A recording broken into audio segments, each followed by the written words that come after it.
Yes, people, welcome back to the channel. KG is back. It is time for a brand new video. We're going to be talking about Danny Farke's comments ahead of the game against Brighton away from home.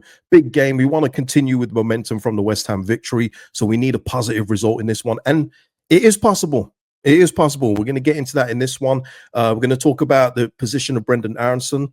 And should he keep his spot? You'd probably be interested to know my take on that. Also, Charlie Creswell's recent comments as well, where he's got a little bit of flack from, but I'm going to give my point of view on that as well.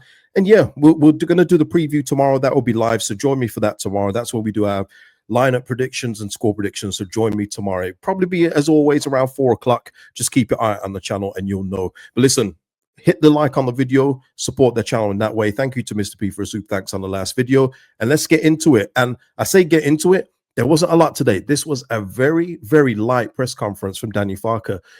I didn't watch it live. I watched it recorded, and a lot of the questions were about his birthday. Happy birthday, Danny Farke. Enjoy it. 3 points would be lovely on the weekend. But there really wasn't a lot, but there was good news. And listen, if we're going to keep the presses like that, I'm all for it than like 40-minute like word salads.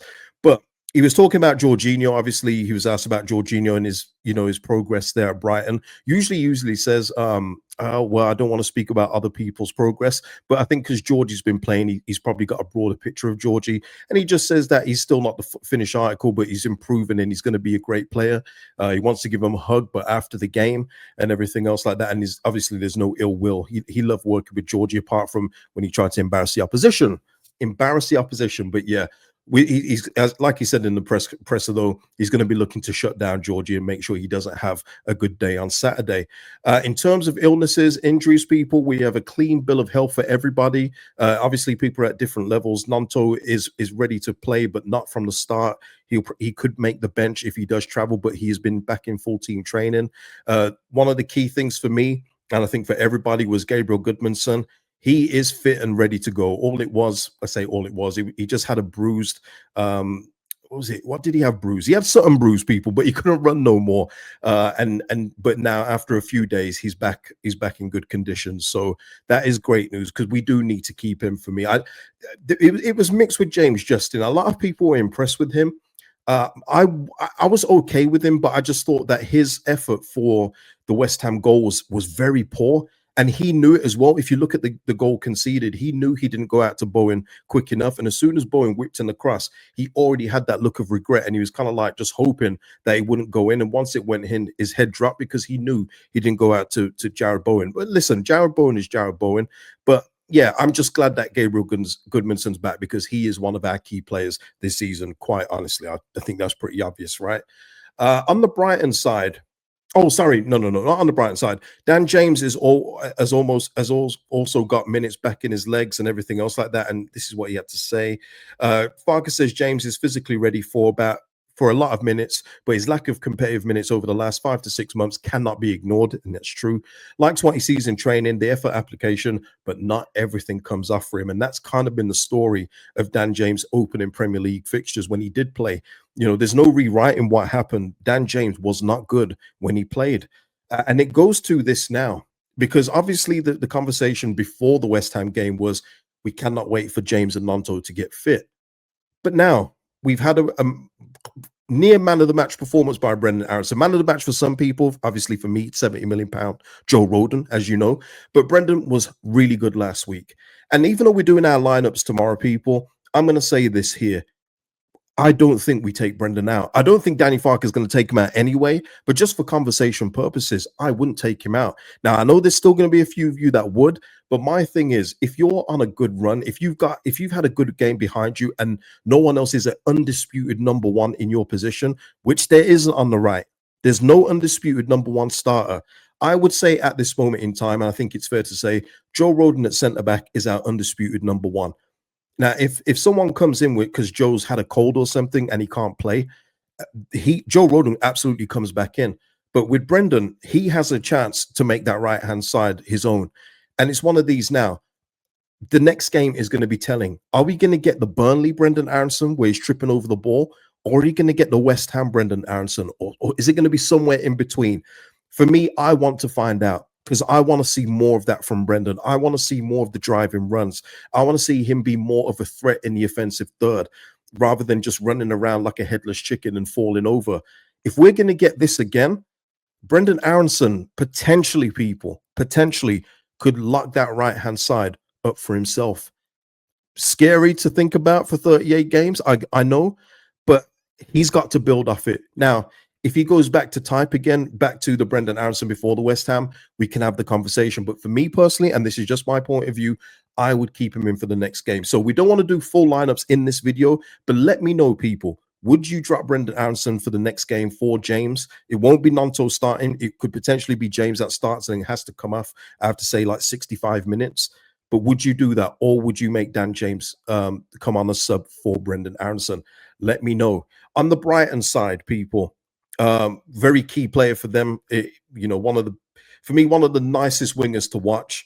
Always isn't recognized in GNA, which people will look at me and go, oh, now it doesn't matter. But no, Mitoma is one of their key players. And when he's on fire, he's unplayable. But there is a doubt that he could play. This is via Japanese football. This was before the Brighton Arsenal game in the Carabao Cup, which again, Arsenal didn't concede because, no one can score past them. Mitoma remains sidelined with injury. He'll be desperate to return in time for Saturday's Premier League clash with Leeds, where he's set to face his best friend, How Tanaka.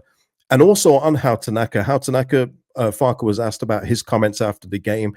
How Tanaka's very frank and open, comments about his levels at Premier League level, feeling like he's still got a long ways to go to match them. Farke said he didn't need to say that. He doesn't need to say that. He's had a tough time with injury, but he was superb in the Everton game, which he was. He was literally, you couldn't choose between the three who in that midfield who was going to be man of the match. They were all tremendous. But it's just about him getting back into the rhythm, but he's got nothing to publicly say in terms of struggling. He's done well so far, and he'll only get better as the games go on. And I completely agree with that when it comes to How Tanaka. But Mitoma, I'm going to be looking out for that one. I haven't checked the Brighton manager's comments. I'll look at that for tomorrow's preview. But yeah, if he's out, that would be huge for them because he is, when he's on fire. I mean, and that kind of battle as well, Mitoma versus Bogle would be lovely to watch, but I am hoping that he's missing. Not going to lie to you. So yeah, we'll see. But they've got other threats. We've seen Welbeck. I think Welbeck's got like 3 goals in 5 lately. He's on fire as well. Welbeck does this every year. He goes through this patch where you think Welle's back, but yeah, he's on a bit of form. But we'll talk about Brighton's team use more tomorrow. And just quickly before we go, Charlie Creswell got a little bit of heat for his comments recently, but I want to give my take on it. He was just talking about for foreign young players, I think it's a great time to come to France and play in Ligue 1. Here, many clubs trust young players. Coaches have no problem playing young players, no problem at all. Whereas in England, it's harder to break in the first team because they see you as a kid at 18, 19 or 20 years old. In France, if they think a player is good enough, he will play. He'll be given opportunities and full confidence. As a result, the player feels incredibly good, which can only be beneficial to himself, and also to the club. And there's nothing wrong with what Charlie's saying there, but a few people thought he was taking a dig. The only thing I would say is that we did have Archie Gray playing at 17 during his time there as well, and he was playing out of position in addition to that. But there's also the argument, and again, you can't rewrite history, people, where Ethan Ampadu should have moved back into midfield. One of Kamara or Gruev could have come out at the time, especially Kamara, as he was just getting poor as the season went on. You put Charlie Creswell back there, but obviously Farke did not fancy him. So, he makes the move, and Charlie Creswell had a solid season last year, and he's doing well again this year, which is why he's being linked with moves away. The point being, Charlie Creswell's giving his point of view for it. And in general, he is correct because it does take a lot for English clubs in particular to give young players that out-and-out chance. I even think of someone like a Jude Bellingham. If he moved from Birmingham to, say, Man United or something like that, does he get the full confidence that he got and the full freedom to play like he did for Dortmund at Man United? Probably not. There'll probably be stumbling blocks. You already seen it with Kobbie Mainoo over at Man United as well, another young player who's now an international for England.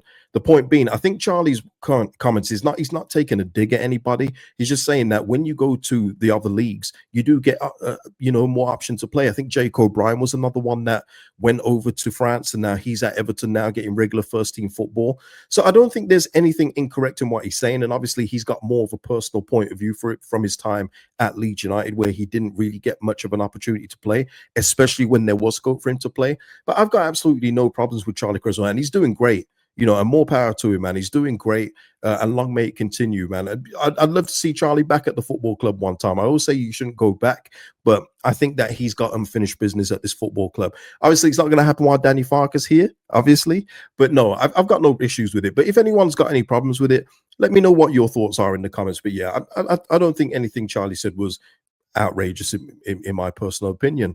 But listen, people, that is it for the video. Like I say, please like the video. It really helps out the channel. Come back tomorrow and we'll do the preview, score predictions, and everything else like that. Give me your thoughts on anything discussed in the video. And also, people, I'm very buzzing after the Scream 7 trailer. I'm delighted. Listen, no spoilers if you like Scream. Just give me your thoughts about the trailer, okay? Just give me your thoughts if you watch the Scream 7 trailer. But listen, people, I'll see you in the next one. Peace out.